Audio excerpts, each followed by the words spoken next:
Hey guys, welcome to our daily encounter. In our Old Testament reading, we read about Asa, who started out as a really good king of Judah. He led many of the reforms that took place in Judah. He got the people back on track, got rid of the idols, and got people back to following the commandments of the Lord. Even so much so that even uh, people from the northern tribes were coming down to join themselves with Asa because there was a lot of peace in the land for at least 10 years. They had peace and they were being strengthened and all these things. And he even overcame Zerah, the Ethiopian king, uh, a king who had an army of over 1 million people. And he was able to overcome that enemy because he trusted in the Lord. But as time goes on, he seems to misplace his trust and begins to place it in other places. When Baasha, the king of Israel, starts causing problems, he gets the king of Aram to come and help him. Instead of going to the Lord and trusting in the Lord, he tries to get the king of Aram to come and help him. Also, when he gets diseased in his feet, instead of trusting in the Lord and going to the Lord and petitioning the Lord, he put his trust in the physicians that were taking care of him, and he ends up dying. So it ends up a very sad story, very similar to what we find with Solomon, who was a very great king, did many wonderful things, was extremely blessed by God, but was carried away. His heart was carried away as he got older, and he really lost that zeal for God that he had in his younger days. And we see that with Asa as well. And it's just a very sad story. But this story is very instructive for us because it warns us, one, to not become prideful in ourselves, but also it teaches us to put our trust in God.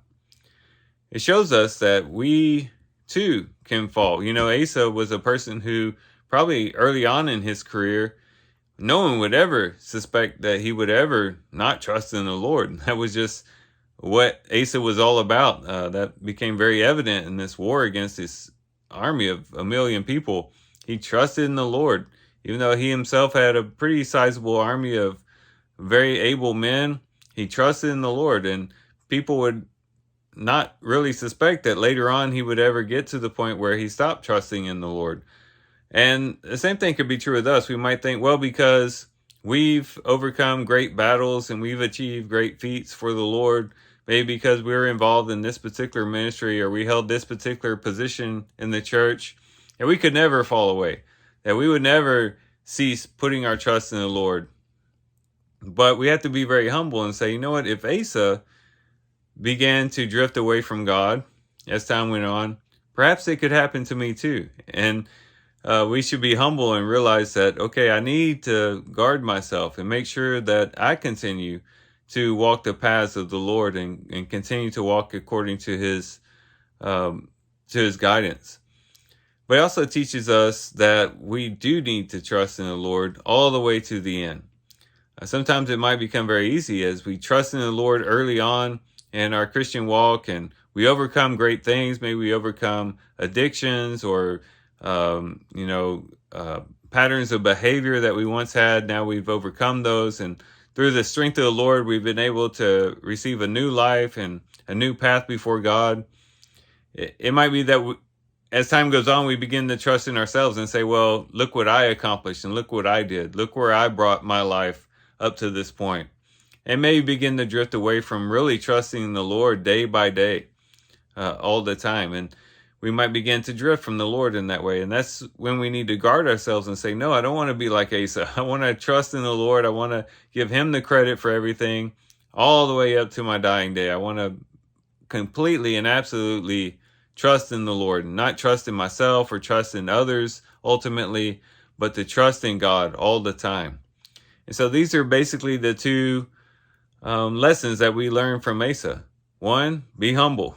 Never think ourselves above ever falling away from God or ever drifting away from God. And then secondly, to recognize that we need to trust God all the way to the end. It's because of God we are who we are. And it's because of God we've been able to overcome the obstacles that we've been able to overcome. It's because of God we've been led in the path of righteousness. And we need to remember that and continue to trust in Him, continue to rely upon Him, and not put confidence in ourselves or in others. Ultimately, God receives the credit. And so these are some things we can reflect on and think about as we read the story about Asa. And with that, guys, I do thank you for watching the videos today. Hope you guys have a great day. Love you guys. God bless.